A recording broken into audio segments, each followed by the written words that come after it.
बिस्मिल्लाहिर्रहमानिर्रहीम। अस्सलाम वालेकुम क्लास 10 के स्टूडेंट्स, कैसे हैं आप? उम्मीद है सब लोग ठीक होंगे। और सुबह में मैंने जो पेपर भेजा था वो आपने अटेम्प्ट कर लिया होगा और उसको देख लिया होगा। जो भी इसमें मुश्किल काम होगा वो आपको ने इसको कर लिया होगा, समझ लिया होगा। अब ये पेपर नंबर 2 आ रहा है सुबह, कल इंशाल्लाह फिर तीसरा और लास्ट पेपर आएगा। इसमें वो ये भी 75 नंबर का है क्लास 10th का। और पहला क्वेश्चन वो इसी तरह ये चूज़ द करेक्ट आंसर्स, और ये 15 नंबर के एमसीक्यूज होते हैं, आप सब लोगों को पता है। और पहले एमसीक्यूज में कहता है the number of terms in standard question. Standard question जो होती है हमारी क्वाड्रेटिक वो होती है x² + px + c = 0। तो इसमें कितनी टर्म्स हैं? ए ऑप्शन ए में है 1, बी में 2, सी में 3 या 4, ये हमने बताना है जी। दूसरा इसका जो ऑप्शन है वो ये है कि एमसीक्यूज ये है कि the solution set of the question x² - 3x + 2 = 0। तो फिर आप इसका सॉल्यूशन सेट बताएं आपने क्या आता है। ए में लिखा है 1 2, बी में लिखा है 2 3, सी में लिखा है 1 3, डी में लिखा हुआ है 1 5। अब इसका जो तीसरा एमसीक्यूज है उसमें कहता है क्यूब रूट ऑफ -1r। -1 के ना क्यूब रूट कितने होते हैं? ए में लिखा है -1 ओमेगा -मेगा स्क्वायर, बी में लिखा है -1 मेगा स्क्वायर, सी में लिखा है 1 मेगा स्क्वायर, और डी में लिखा हुआ है -1 मेगा स्क्वायर। ये इसमें से चूज जो अपना सही करेक्ट वाला करना है। चौथा एमसीक्यूज में कहता है the discriminant of the equation. ये इक्वेशन है जी 2x² - 7x + 1 = 0। तो इसका डिस्क्रिमिनेंट आप निकालना है सिर्फ।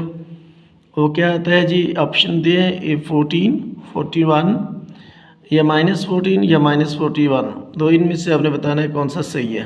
पांचवी एमसीक्यूज में कहता है sum of the cube root of unity is. Cube root क्या यूनिटी का क्या होता है जी? 0 होता है, इनका सम क्या होता है? 1 होता है, -1 होता है या 3 होता है? सही वाला ऑप्शन आपने बताना है। छठे में कहता है the fourth proportional of W of x/y proportion V/W is. यानी W की वैल्यू आपने निकालनी है, बतानी है क्या है। W की वैल्यू क्या ये आती है xy/v, B में कहता है xy/v, C में कहता है vy/x, और D में कहता है x/vy। ये इसके लिए एमसीक्यूज नंबर था 6। 7 में कहता है x³ + 1 over x - 1 × x + 2 is. आपने ये बताना फ्रैक्शन कौन सा है, प्रॉपर फ्रैक्शन है या ये आइडेंटिटी है या कांस्टेंट है, कांस्टेंट टर्म है, या फिर ये जो है इम्प्रॉपर फ्रैक्शन है। तो आपने इसकी पावर के हिसाब से बताना है। 8वें एमसीक्यूज में कहता है if a = 235, b = 358 then a intersection b = a intersection b का जो आंसर आता है वो आपने बताना है। ये क्या आता है? तो a इंटरसेक्शन b का आंसर जो भी आता है वह 25 या फिर 35 या फिर 23 या फिर 58। जो करेक्ट है वो आपने उसको बताना है। 9वां एमसीक्यूज जो है उसमें कहता है जी हाउ मैनी इसमें शॉर्ट लिखा हुआ नहीं है। How many common tangents can be drawn from 2 disjoint circles. Disjoint circle ये पिछले पेपर में भी था। तो इसमें कहता है 2, 4 या 3 या फिर 1। जो अपने ये एमसीक्यूज हैं जी 9 इसके दूसरे पेज पे लिखे हुए हैं, इसके दूसरी साइड चेंज करके देखते हैं और इसमें अगले एमसीक्यूज पढ़ते हैं जी क्या दिए हुए हैं। ठीक है जी, अगला एमसीक्यूज। लो जी, एमसीक्यूज नंबर आ गया है अब हमारे पास जो भी एमसीक्यूज का पेज। हाँ जी, एमसीक्यूज आ गए जी 10वां हमारे पास अब। और 10वें एमसीक्यूज में लिखा हुआ है हिस्टोग्राम। हिस्टोग्राम के बारे में लिखा हुआ है जी histogram is a set of adjacent. इससे क्या बनता है? इनके सेट से हिस्टोग्राम में स्क्वायर्स बनते हैं, सर्कल बनते हैं, रेक्टेंगल्स बनते हैं या फिर ट्राइंगल्स बनती हैं। वो आपने इस वाला ऑप्शन बताना है।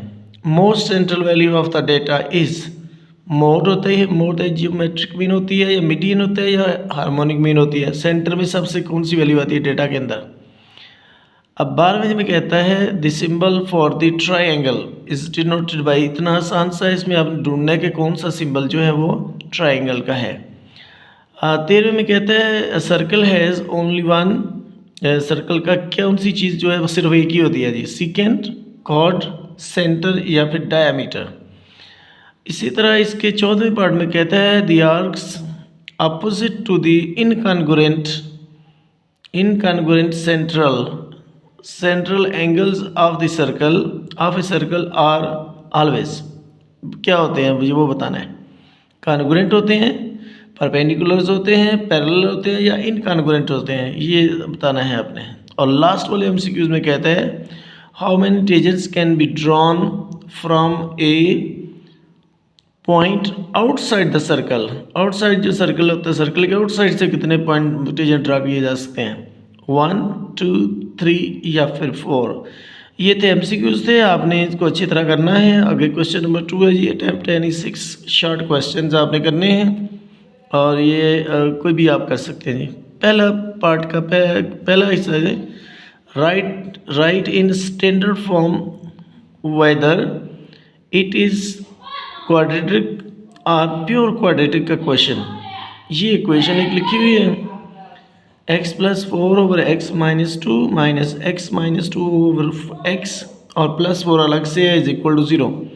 तो आपने इसमें बताना है कि ये क्वाड्रेटिक इक्वेशन है या प्योर क्वाड्रेटिक इक्वेशन है। आपको पता है कि प्योर क्वाड्रेटिक कौन सी होती है और क्वाड्रेटिक कौन सी होती है, आपने इसको हल करके तो फिर देख लेना है। आगे दूसरे में कहते हैं solve by using quadratic formula. इस क्वेश्चन में क्वाड्रेटिक फार्मूला लगा के तो आपने हल करना है। लिखा है 2 - x² = 7x। याद रखें जब भी आपने फार्मूला यूज़ करना हो तो स्टैंडर्ड फॉर्म ज़रूर बनी होनी चाहिए। क्वाड्रेटिक इक्वेशन स्टैंडर्ड फॉर्म में हो तब लगाना चाहिए, पेयर भी तभी बनते हैं, फैक्टराइजेशन भी तभी होती है। तीसरे में क्या डेफिनेशन आ गई है जी, कहता है डिफाइन रेसिप्रोकल इक्वेशन। जो रेसिप्रोकल इक्वेशन जो होती है उसकी आपने डेफिनेशन लिखनी है। चौथे पार्ट में कहता है एवेल्यूएट मेगा की पावर -13 प्लस मेगा की पावर -17, इनको वैल्यूएट आपने करना है। और पार्ट नंबर 5 में कहता है find the value of h using synthetic division. Synthetic division के यूज़ करते हुए करनी है जी, if 3 is the zero of polynomial 2x³ - 3hx² + 9। इस तरह का क्वेश्चन लॉन्ग भी आ सकता है और शॉर्ट भी आ सकता है, दोनों सूत्रों में आपको तैयार होना चाहिए। छठे पार्ट में कहता है if alpha beta are the roots of the equation ये x² + px + q = 0, देन के बाद कहता है जी आप इसकी वैल्यू मालूम करें। किसकी वैल्यू आपने मालूम करनी है, α² + β², इस इक्वेशन से, अगर वो क्वेश्चन दिए हुए थे। आगे जी फिर डेफिनेशन आ गई। सातवें पार्ट में कहता है डिफाइन वेरिएशन की डेफिनेशन आपने लिखनी है जी। आठवें पार्ट में कहता है if r directly proportional t² and r = 8 when t = 3 find r when t = 6। इस तरह का कोई भी क्वेश्चन आपको आ सकता है। फिर कहता है जी 9वें और आखिरी पार्ट में कहता है फाइंड मीन प्रोपोर्शनल बिटवीन, ये दो वैल्यूज़ दी हुई हैं 15 p4 q3 और r³ और कॉमे में लिखा है 135 q5 r7। तो इनमें से आपने कोई भी जो है वो निकालना है जी। ठीक है, ये इसके है क्या नाम उसका MCQs के बाद इसके शॉर्ट क्वेश्चन। अब इसके अगले जो शॉर्ट क्वेश्चन है वो किधर हैं, वो हम इसके बाद आपको बताते हैं जो किधर है।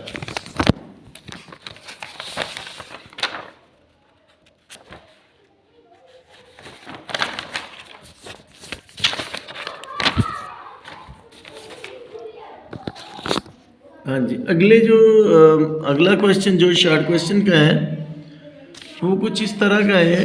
क्वेश्चन नंबर है ये 3 और इसमें कहता है कि आप 6 पार्ट आपने अटेम्प्ट करने इसमें भी। और पहला कहता है रिजॉल्व इनटू पार्शियल फ्रैक्शन, लिखा है 1/3 + x - 2x², ये क्वेश्चन है। और दूसरे पार्ट में कहता है वेदर x + 3 का whole square = x² + 6x + 9 is an identity. आपने बताना है कि ये आइडेंटिटी है या नहीं है। तीसरे में कहते हैं write down 2 conditions of De Morgan's law. De Morgan law के आपको पता है 2 कंडीशनें होती हैं और वो दोनों कंडीशन आप लिखेंगे तो आपको 2 नंबर मिल जाएंगे जी। हल हुल नहीं करना, आपने सिर्फ बताना है कौन से होते हैं डिमॉर्गन लॉ। आगे कहता है जी चौथे पार्ट में कहता है if A is equal to 1479 B is equal to 2468 then find A minus B minus A. ये माइनस करने वाला कोई भी क्वेश्चन आ सकता है, ये एक्स माइनस वाई हो या कुछ भी हो आ सकता है। पांचवें पार्ट में कहता है if A is equal to 14 B is equal to X Y find the binary relations A to B, यानी मल्टीप्लाई करना है और फिर आपने इसके रिलेशन बनाने हैं जी। छठे पार्ट में डेफिनेशन आ गई है जी डिफाइन 1 to 1 फंक्शन। ये 2-3 डेफिनेशन हैं, पांचवें चैप्टर के उनमें से कोई भी आ सकती है। सातवें पार्ट में कहता है find range and mode of the following data. ये डेटा लिखा हुआ है 5, 4, 8, 12, 18, 4, 16, 20। तो इसमें आपने बताना है कि मोड क्या है और रेंज क्या है। आठवें पार्ट में कहता है find A M by shortcut method. Shortcut और इनडायरेक्ट एक ही चीज़ होती है जी। तो वैल्यू दी हुई है 2, 6, 8, 14, 9। आप कोई भी वैल्यू दी हो आप इसको आपको तरीका आना चाहिए। नाउ और लास्ट पार्ट में कहता है right the formula for the median and mode for group data. सिर्फ फार्मूले लिखने हैं आपने ग्रुप डेटा के। अगला जी क्वेश्चन है शॉर्ट क्वेश्चनों का, question number 4 attempt any 6 short question. और इसमें पहला क्वेश्चन दिया हुआ है डिफाइन रेडियन। रेडियन की डेफिनेशन लिखनी है। दूसरे में कहता है डिफाइन सर्कल, सर्कल की डेफिनेशन लिखनी है। तीसरे पार्ट में कहता है convert into degrees 5 pi over 6, इसको आपने चेंज करना है जी डिग्री में। कहता है find R if L is equal to 52 centimetre, theta is equal to 45 degree. Degree में दिया हुआ, इसको रेडियन में चेंज करके तो आप मालूम करेंगे। पांचवें पार्ट में कहता है find area of sector with central angle pi over 5 radians. ठीक है, ये आपने एरिया ऑफ सेक्टर मालूम करना है इस क्वेश्चन में। छठे पार्ट में कहता है define chord of the circle. Circle का कॉर्ड क्या होता है उसकी डेफिनेशन लिखनी है। Divide any length of a arc into, 2 part है इसके जी। पहले में 2 इक्वल पार्ट्स और दूसरे में कहता है 4 इक्वल पार्ट्स। कोई भी लेंथ लेनी है, 5 सेंटीमीटर ले लें, 10 सेंटीमीटर, 4 सेंटीमीटर, कुछ भी ले लें। आठवें में कहता है define central angle. Central angle जो सर्कल का होता है उसमें की डेफिनेशन। और नाम और लास्ट पार्ट में कहता है define circle of A triangle. Triangle का जो सर्कल होता है वो बताएं। फिर आगे नीचे लिखा हुआ है अटेम्प्ट एनी 2 कोई लॉन्ग क्वेश्चंस, जबकि क्वेश्चन नंबर 9 जो है वो कंपलसरी है। तो ये लॉन्ग क्वेश्चन अब हम पहुंच गए जी लॉन्ग क्वेश्चन की तरफ। अब देखते हैं लॉन्ग क्वेश्चन क्या आए हुए हैं और लॉन्ग क्वेश्चन भी आपने करने हैं। तो लॉन्ग क्वेश्चन जो है वो किधर है जी लिखे हुए? हाँ जी, आगे जी लॉन्ग क्वेश्चन।